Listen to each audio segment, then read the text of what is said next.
Hello!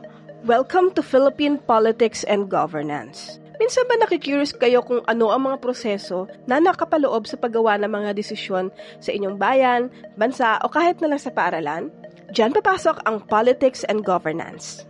These words may sound big and complicated, pero sa totoo lang, madali lang naman intindihin ang mga konsepto na ito.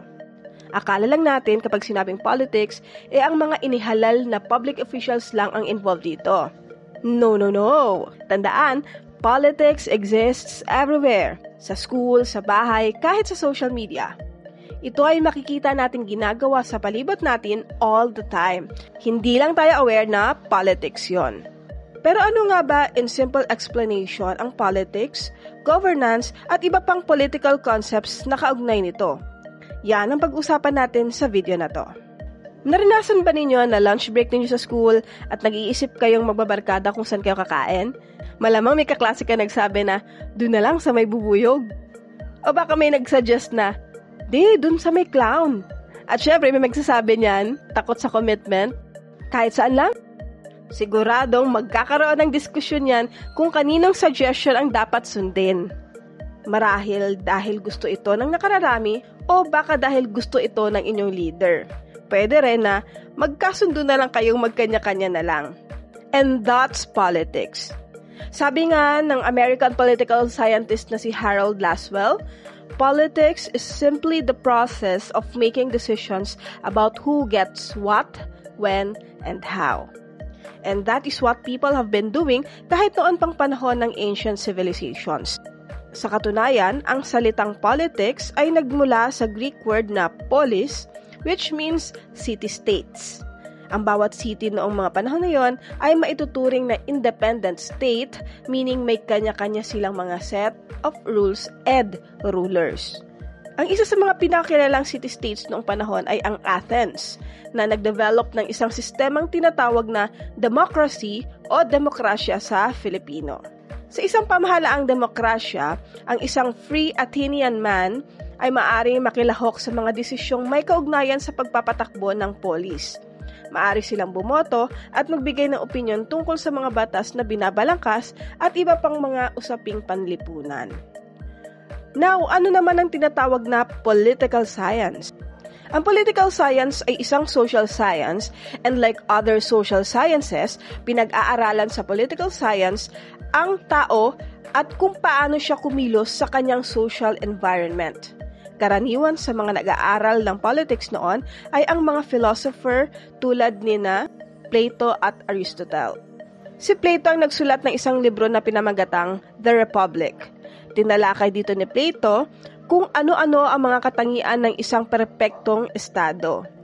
Si Aristotle naman ang itinuturing na father of political science dahil siya ang naglatag ng batayan kung paano natin pinag-aaralan ang politics ngayon.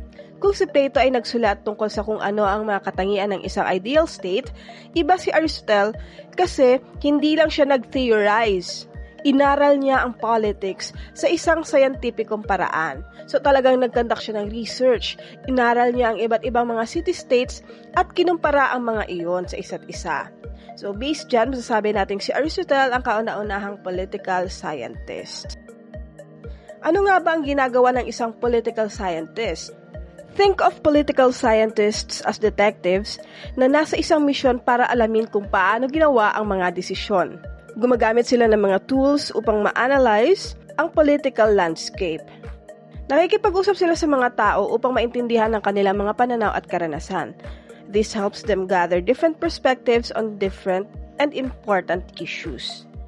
Pinag-aaralan din nila ang mga datos na nakalap nila upang makahanap ng mga patterns and trends na magbibigay ng mas malawak na pag-unawa kung paano nagbabago ang pananaw ng publiko tungkol sa mga issue. Pinagkukumpara din nila ang iba't ibang mga bansa upang malaman kung ano ba ang pinaka-epektibong paraan sa pamumuno, of course, learning from successes and failures around the globe. Brain teaser muna tayo ha. May isang estudyante na inoobserbahan niya ang kanyang mga schoolmates. Inililista niya kung sino ang mga kilala or popular at ang mga hinahangaan. Inaaral din niya kung paano nabubuo ang mga cliques o ang barkadahan. Pinag-aaralan din niya kung sino-sino ang mga miyembro ng student government ano-ano ang kanilang mga katangian, at kung paano nila pinapamahalaan ang council. Sa tingin nyo, ito bang data gathering technique na ginagawa ng estudyante ay maituturing na political science kahit na ang subject ng pag-aaral niya ay ang mga estudyante at hindi mga governments? Stay tuned hanggang dulo ng video para malaman ang sagot. Ngayon naman ang pag-uusapan natin ay ang governance. While the government is the official group in charge, like elected officials and public institutions, governance is the broader process of managing things. Para lang yung pagpapatakbo ng paaralan. The principal and the teachers represent the government, but governance includes all the rules, decisions, and processes na nagpapanatiling maayos na tumatakbo ang paaralan. Governance involves all the ways decisions are made and things are run, both formally and informally. Sa isang school setting, kasama dito ang pagtatalaga ng mga classroom rules, kung paano at saan gagastusin ang school budget, maging kung paano ikinoconsider ang mga saloobin ng mga mag-aaral. Another brain teaser tayo. Nakita ng isang grupo ng magkaibigan na marumi na ang AVR sa kanilang school. Napagkasunduan nilang linisin ito nang hindi nagpapaalam sa mga teachers o sa school authorities. So wala silang formal na budget o plano, basta na lang silang kumuha ng walis, dustpan at basurahan at naglinis na. May governance bang nangyari kahit na walang formal na proseso sa paggawa ng desisyon? Again, keep on watching dahil pag-uusapan natin sa dulo ang sagot. Upang mas lumalim ang pag-intindi natin sa politics and governance, kailangan din nating aralin ang mga key concepts tulad ng political ideologies o ang iba't ibang mga paniniwala kung paano ba dapat pinamamahalaan at inaayos ang lipunan. Some people believe in more government control while others advocate for more individual freedoms. Dapat ding aralin ang power o ang kakayahang maimpluwensyahan ang mga desisyon at pagkontrol ng mga resources. Power can be held by individuals, groups, or institutions, and it shapes how society functions. Also, kailangan ding aralin ang states and nations. Meron na tayong naka-upload na video tungkol dito, pwede ninyong panoorin para mas maintindihan ninyo ang pagkakaiba ng dalawa.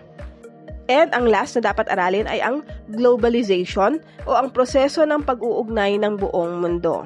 By understanding politics and governance, we can become more informed citizens. Magagamit natin ang kaalamang ito para maging mas involved tayo sa ating community and to help shape a better future for ourselves and others. Now, for the answers sa ating brain teasers, question number 1, maituturing bang political science kung ang pinag-aaralan ay ang mga kapwa mag-aaral at hindi ang mga governments? Ang sagot dyan ay oo, kasi political science studies a much wider range of political phenomena than just governments. Sabi nga natin kanina, di ba, pinag-aaralan sa political science ang tao at kung paano siya kumilos sa kanyang social environment. Ang paaralan ay isang uri ng social environment, so again, yes ang sagot.